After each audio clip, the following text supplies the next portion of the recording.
Gorgeous people. I haven't been live for ages, have I? Sorry, I've been a bit busy. So, fear. If you read Fight the Fear, hang on, get out of the way. If you read Fight the Fear, you know that I'm really good at fixing fear really fast. In fact, I look at the 12 biggest fears that impact on our lives and our successes and our abilities to get what we want out of life. And it's really interesting that quite often the thing that I hear is the issue is a lack of confidence, but in actual fact, it's the confidence is being hidden by the fear. The confidence exists, it's just being hidden by the fear. So fear is an annoying thing that exists in all of our lives. And I'm really good at fixing it fast. But sometimes, as I talk about in the last chapter of Fight the Fear, fear's a good thing. If you were stood at the edge of a cliff looking over the edge, it'd be a good thing to be a little bit nervous, wouldn't it? It'd be a good thing to have a little bit of fear, that fear of, oh, I don't want to fall down there. That would be a sensible level of fear. If you were walking across the road with a child and they're only 2 years old and you really want to make sure they stay safe, that would be good to be a little bit frightened, a little bit nervous, a little bit sense of, come on, you've got to do the right thing here. You've got to listen to me. We've got to get across this road safely, okay? So come on, listen carefully so we can get across this road, all right? There would be a little bit of good morning, Samantha. Have a beautiful day. So there's a time and a place for fear. So when they locked me in March and said, that's it, stay home. Don't worry, I'm not talking about Shielded. So boring. I'm so bored of talking about it and it's impacting on me. So I'm not going to talk about it, but I'm going to use it as an example of how to fix fear fast. So when they locked us in what, the 26th of March? Oh, excuse me, I'll have a sip of coffee in my very grown-up cup. 5 points for anyone who knows which character that one is. Bit random from Disney.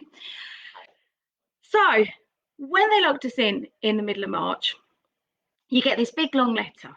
And at first it was like, shall we not go out? Shall we just go careful? We'll just go. And then more and more we thought, not sure. So there was no fear. There was just a bit of ambiguity about it. And so that's okay. So then when you get the letter, and it's a 7-page letter, you read it through and you go, oh, okay, maybe we need to take this seriously. Not that we weren't taking it seriously. But then that came, and then my daughter and I both had Addenbrooke's hospital appointments. So I phoned them up and said, look, do you want us to come over? And they went, nope. We'll do this over the phone. You stay there. Do not go out. Oh, so this letter's very serious. Do not go out. So then we were given fear. We didn't have fear. Someone gave it to us. Someone gave us this fear. And that's quite true, actually. In many aspects of our lives, we gain a phobia. We gain fears from other people. As children, quite often the fear you have as an adult, maybe of spiders, is because your mum or your dad had a fear of spiders.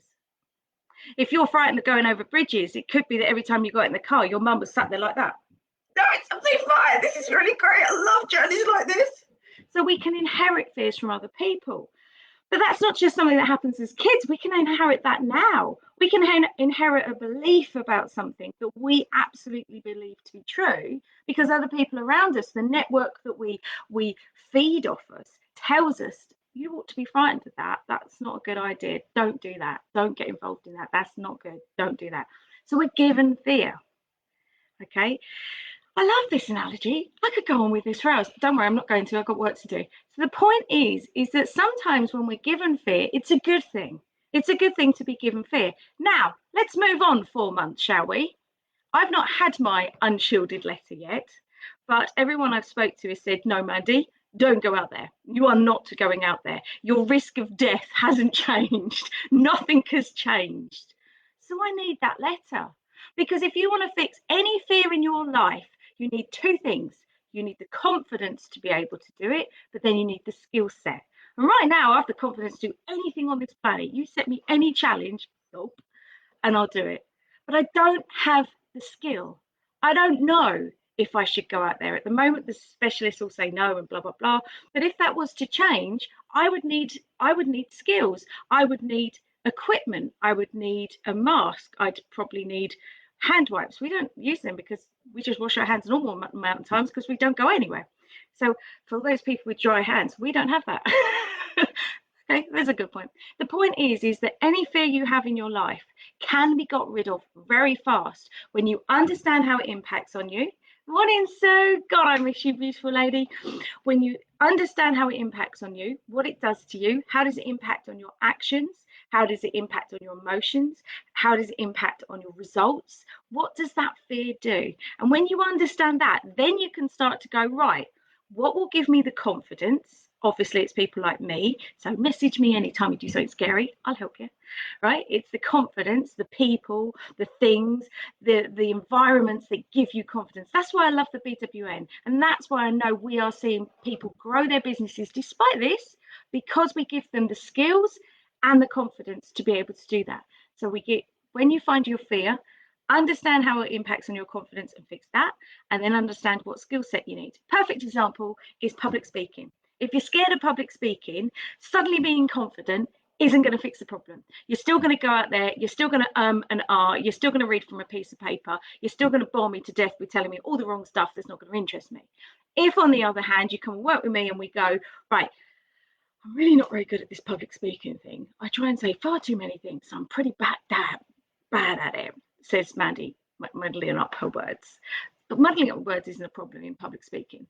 They're more interested in the quality of what you've got to share. But if you understand how to communicate powerfully, pausing at the right time, ensuring your message is clear, what is the result you want your audience to get, and having confidence, that's when you fight your fear. So if you find you've got fear in your life, it might be a good fear. It might be a good fear. It might keep you safe. It might enable you to understand what's going on. Perfect example, when I spoke for Luminary for their huge international webinar conference a couple of weeks ago, I was so excited. I was so excited to show Anton my office and my grown-up Olaf and all the rest of it. And I was so excited. I said, I'm really pleased that you like me for who I am. And they said, you've come highly recommended and we only want the best. And we reckon you're going to be funny. Basically. And he said, I was funny, I mucked around, but I always had a clear point and I always ensured people got that message that they needed. Morning, Pia. Hi, JJ. I know I shouldn't call you JJ. You're grown up now and you're an actress, but I still call you JJ because you're gorgeous. But the thing was, as the day got nearer, as it got nearer to the Saturday, I suddenly started writing copious amounts of notes. They're in his office somewhere. I haven't put them away yet. And I started putting these notes out and I started getting, I started panicking. Where's the blue tack? Give me the blue tack. I need the blue tack. I need to stick these notes everywhere. And I thought, you ain't going to have time in an hour to read all these notes. I need these statistics. You use these statistics in your speaking engagements, your coaching, you have done for years. You do not need any of this crap. But sometimes an emotional something can give us power. This is mine.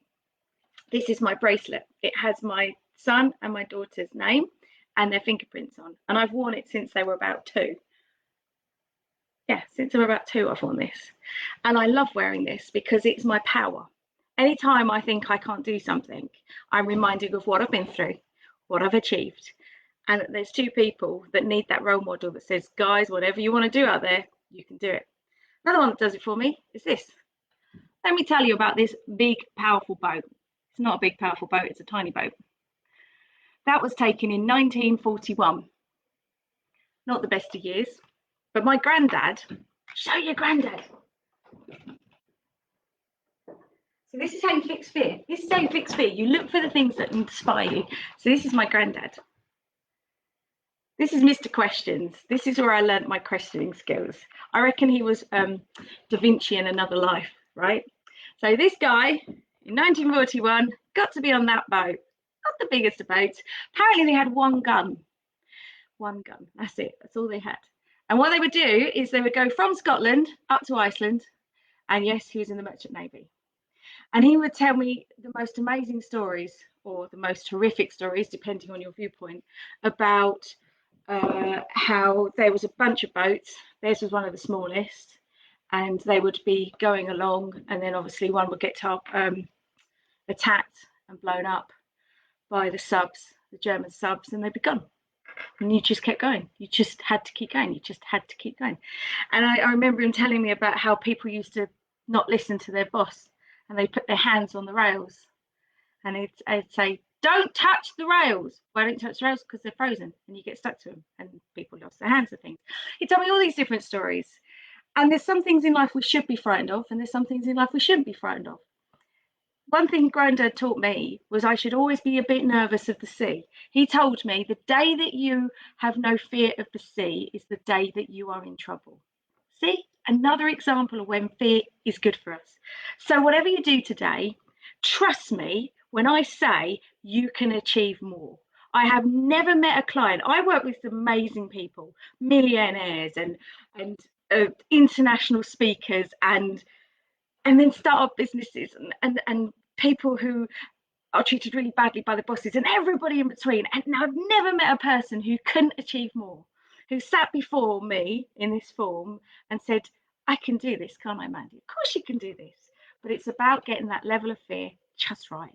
So whatever you're doing today, look for that fear, fight that bugger, and get it down to a sensible level. One of the things you can do is register it. I'll tell you what I'll do. I'll slap a worksheet over on the insiders for you, and it's called the FFS, Fear Factor Scale. Obviously, I'll put it over there for you guys. You're all on the insiders. I'll put it there.